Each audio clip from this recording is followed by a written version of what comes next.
Et bien salut tout le monde, on se retrouve donc pour une nouvelle vidéo. Aujourd'hui je vais pas vous faire du Minecraft, on se retrouve donc sur mon bureau, voilà, tout en bordel, pour une sorte de mini-série tuto où je vais vous apprendre à faire un petit peu de C++, donc rien de fou. On verra, je vais aller par graduation on va dire. Je vais commencer par les trucs de base, genre les variables, etc., les trucs basiques, puis ensuite on va aller voir pour faire des trucs plus compliqués. Je pense, enfin si tout se passe bien, on devrait arriver à faire quelque chose en 2D. Je vous promets pas de la 3D puisque moi-même j'ai beaucoup de mal encore avec OpenGL. C'est tout de suite beaucoup plus compliqué. Du coup on va rester sur la base pour l'instant, puis on verra si jamais je continue la série ou pas, jusqu'à aller à un mini-jeu en 2D avec SDL, pardon. J'ai du mal. Donc du coup, pour coder, il vous faut un logiciel où vous écrivez le code, donc un IDE, dans lequel donc on va écrire le code avec un compiler. Très important le compiler. En gros, très grossièrement, ce que le compiler il fait, il transforme votre code C++ en binaire. Parce que votre ordinateur n'est pas fait pour tout simplement lire du C++, il est fait lui pour lire du binaire. Du coup le compiler vous transforme ce code de C++ en binaire. Du coup ce qu'il va falloir faire, c'est donc utiliser un IDE où vous rentrez votre code plus un compiler. Donc moi je vous conseille CodeBlocks, c'est le plus connu en tout cas. Enfin oui, si c'est ça, c'est le plus connu, le plus utilisé. Du coup c'est qu'il y a beaucoup de docs sur internet ou quoi. Si vous avez un problème, vous cherchez vite fait sur Google, vous devriez trouver. Et en plus vous pouvez le télécharger avec un compiler qui s'appelle MinGW. Et du coup vous pouvez télécharger les deux en même temps, c'est une sorte de pack et tout, vous avez rien de plus compliqué à faire, juste next quoi. Du coup je vous mettrai le lien dans la description pour le télécharger. Faites très attention que MinGW soit avec, sinon vous ne pourrez pas compiler vos codes. Du coup vous devriez arriver sur une page comme ça, donc on va créer un nouveau projet. Alors new project, on va créer une console d'application. Pour commencer, on va commencer tranquillement C++. Là vous choisissez l'endroit où vous voulez que ce soit enregistré. Moi je me suis créé un dossier C++ où je mets tous mes projets en C++. Du coup je vais l'appeler YouTube. Hop, next. Là bon, moi je mets create debug machin et ça. Bon bref, moi je le mets, mais bon vous n'êtes pas non plus trop obligé. Bref. Ensuite ici c'est compiler, du coup normalement c'est GNU GCC machin. Moi perso quand je change la valeur à chaque fois ça me remet ça. Dès que je redémarre CloudBlocks ça me remet toujours cette idée, enfin ce compiler là. Enfin bon bref, du coup si vous n'avez pas ça, utilisez ça. Hop, et vous faites finish. Hop, du coup là vous avez votre projet qui s'est créé. Donc ça c'est le dossier on va dire, enfin le truc principal de votre dossier. Vous verrez après, je vous montrerai comment relancer votre dossier une fois le refermé. Vous avez donc les fichiers sources avec les main.cpp. Vous aurez d'autres fichiers qui sont les headers, enfin bon, on verra ça plus tard. Bon, donc en attendant, vous prenez votre truc et vous le faites glisser ici, ou vous double-cliquez, je suppose que ça marche aussi. Et donc vous arrivez sur un bout de code comme ça.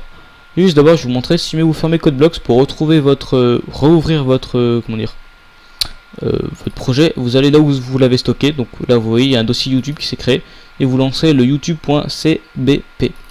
Enfin, le nom.cbp quoi. Bon là il va se lancer, il est un petit peu long. Hop, voilà. Du coup on va analyser rapidement ce code, je vais vous expliquer un peu qu'est-ce que c'est, pourquoi. Alors include iOS stream, donc include c'est pour permettre d'inclure des bibliothèques. Qu'est-ce qu'une bibliothèque? Pour l'instant je vais pas trop vous en parler, mais en gros c'est pour utiliser des fonctions qui n'existent pas dans le C++ de base. Par exemple il y a une bibliothèque mathématique qui vous permet d'avoir toutes les fonctions mathématiques qui existent. Je sais pas moi, par exemple les puissances ou je ne sais pas moi, les message script, je sais pas, les sinus, tout ça que vous pouvez pas faire de base, parce que de base vous avez le plus, le moins, le diviser, le multiplier et le modulo. Je vous expliquerai plus tard ce que c'est que le modulo. Mais donc vous avez pas tout ça, et donc du coup la truc math, ça vous permet d'utiliser comme ça des fonctions mathématiques très simplement, plutôt que de passer par des codes très compliqués. Du coup ensuite using namespace std. Pour l'instant on va pas trop le voir, je vous réexpliquerai ça plus tard, mais c'est pour les strings et tout ça. Je vous expliquerai plus tard.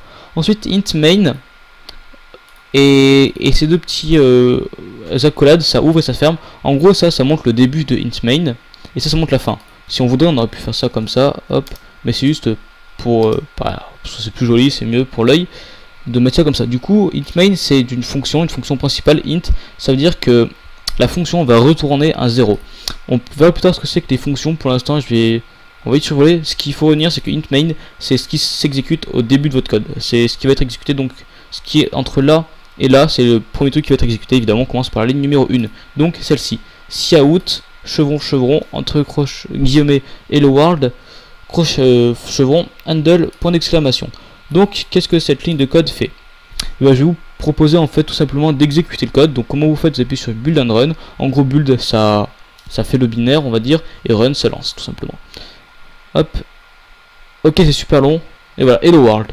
Donc, ça nous a affiché hello world, donc ceci.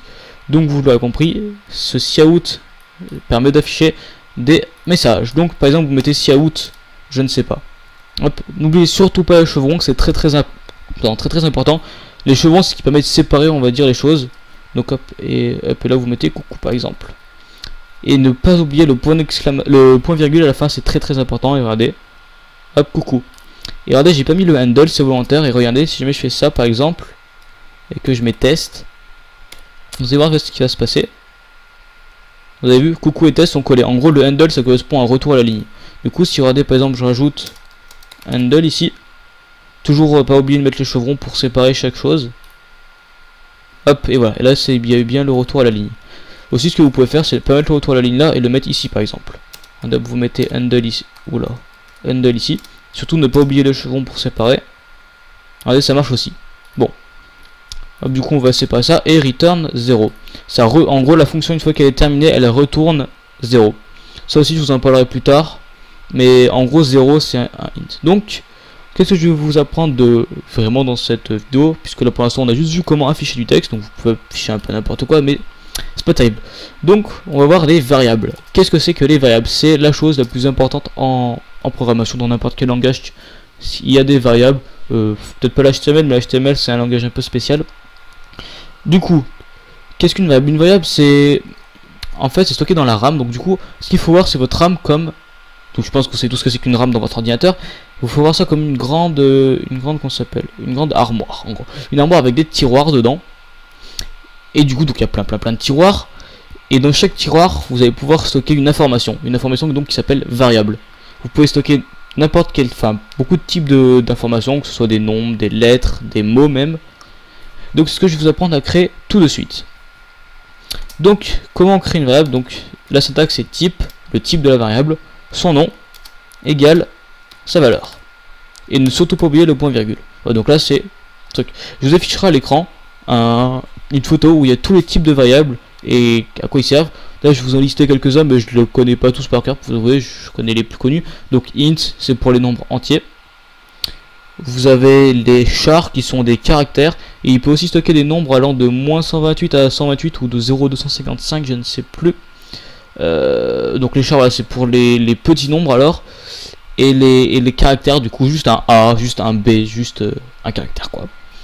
Vous avez les strings qui est une suite de lettres quoi, de mots. Un string c'est quoi? C'est ceci par exemple. Si jamais vous voulez stocker ça dans une variable, ça c'est un string quoi.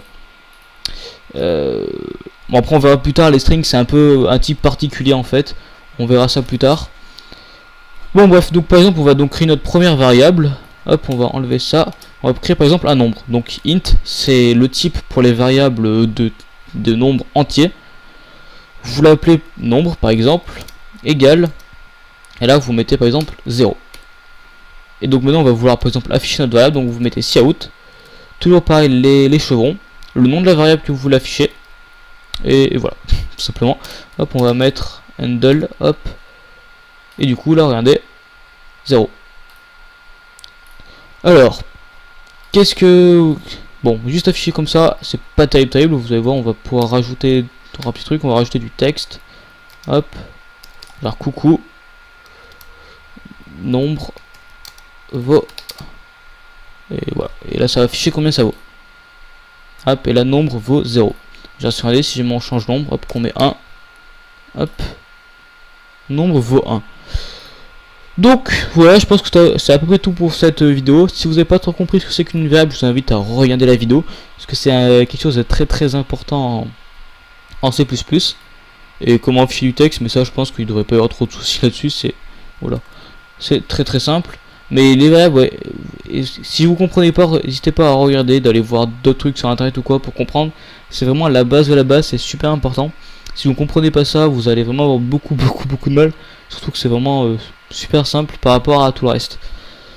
Donc du coup, je vais vous laisser pour ce tout premier épisode. Dans le prochain épisode, on verra un peu comment faire des interactions avec l'utilisateur de votre comment ça s'appelle, de votre petit programme.